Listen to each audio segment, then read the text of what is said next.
Did you know that sometimes you can meet some amazingly powerful, beautiful people who are gifted in the abilities of healing and especially with helping you get rid of unwanted behaviors and things like that. But what happens is that sometimes people are possessed or have spiritual influences in their lives. Things around them that condone or that keep the bargain of agreement with whatever is not wanted in the person's life.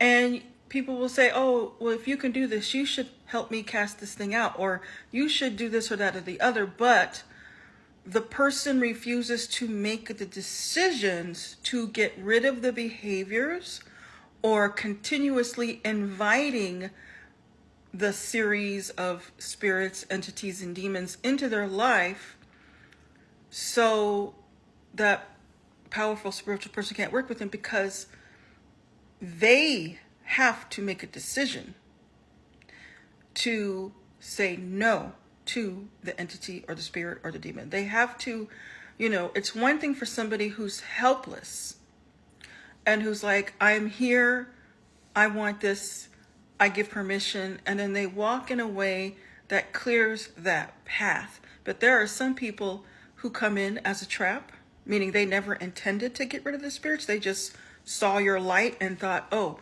because see, you tap in and you try, if you're not aware, as a healer, you tap in and you try to, oh, I'm going to help this person. Clearly they have something that they need help getting rid of.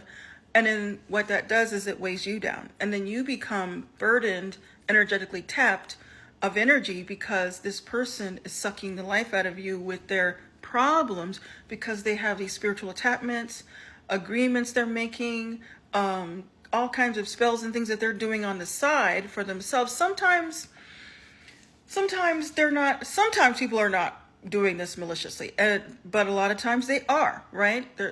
This is a time of season in humanity where many people are involved in such practices, right? And so you have to, first of all, the practitioner must be aware of what's going on. You cannot cast a demon out of somebody who has not let the demon go, who wants the demon in there, who wants to play games and do the fun things with these demons, and then they go, oh darn, I got hurt, I think I need to get this thing cast out, and then boof, they go back and do the same stuff again and re-invite them back in, and no.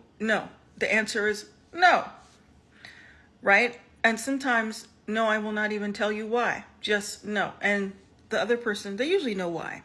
You don't have to explain yourself, right? They know. And then sometimes you can say, hey, you know what? I see that you got these things going on, this practice. If you want this work to be effective and to be completed, you have to get rid of that stuff. You have to say no and leave it out of your life, right? And the people have to make that decision to work with you, right? There are many layers and levels to this than just black and white. It's so much more, right?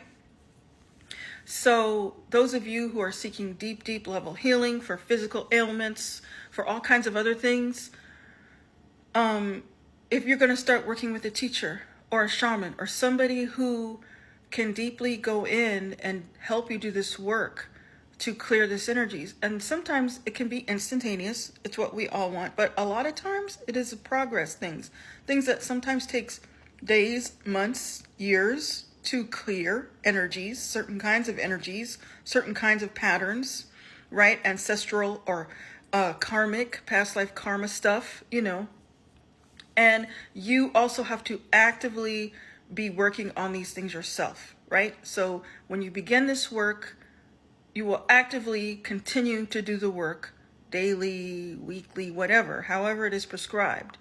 And you will say no to the things that invite this karma or this series of beings back into your life to create the havoc or the story.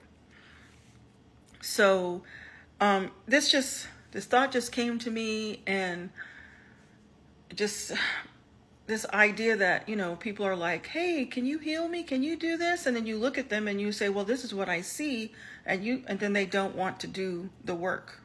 They don't want to help themselves. They don't want to say no to the things that bring in the karma, which either they realize that they have to make this trade, or they find somebody who will do spells and rituals on behalf of, whatever they're needing, which costs things. There's prices to pay for these things, right?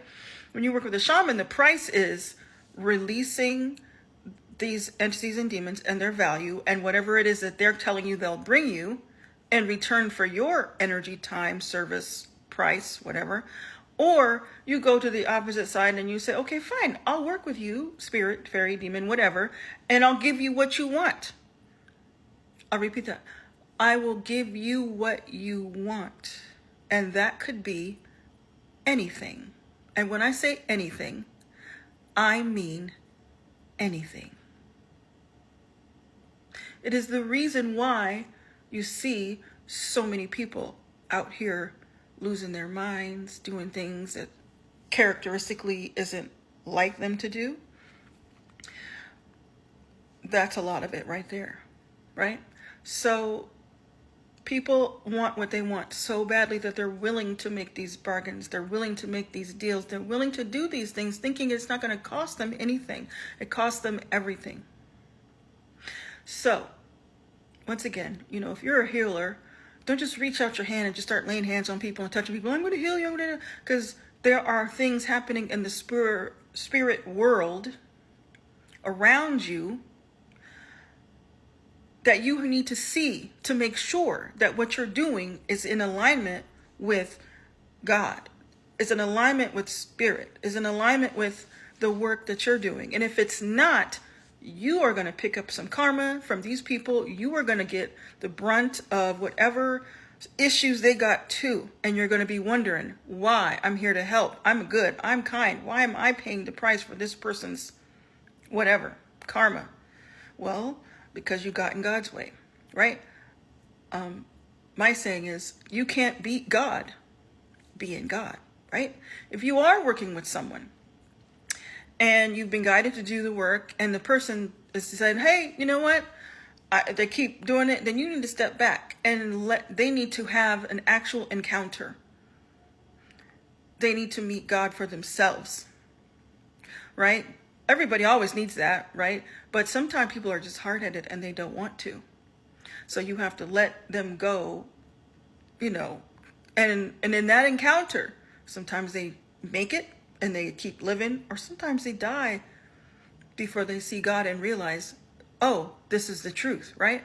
So this is just something that came to me in this moment. Had to say it. My words sometimes get jumbled and bumbled, but we're in a very heavy time right now. A lot of spiritual stuff is going on, and we need to take responsibility. I suppose this is a really good conversation about just taking responsibility for yourself. If you're doing the things that are causing you to have the misery, then accept that you're doing the things that are causing you to have the misery, and, make a decision. Do you not want to have it anymore or not?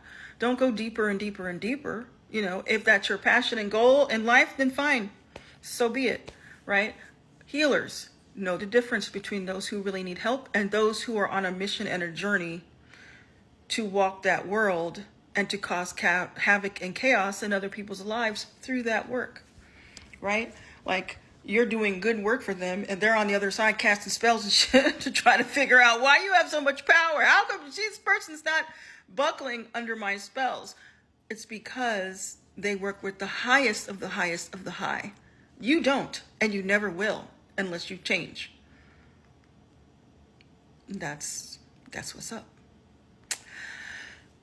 This has been another learning minute with Tamara Zenobia.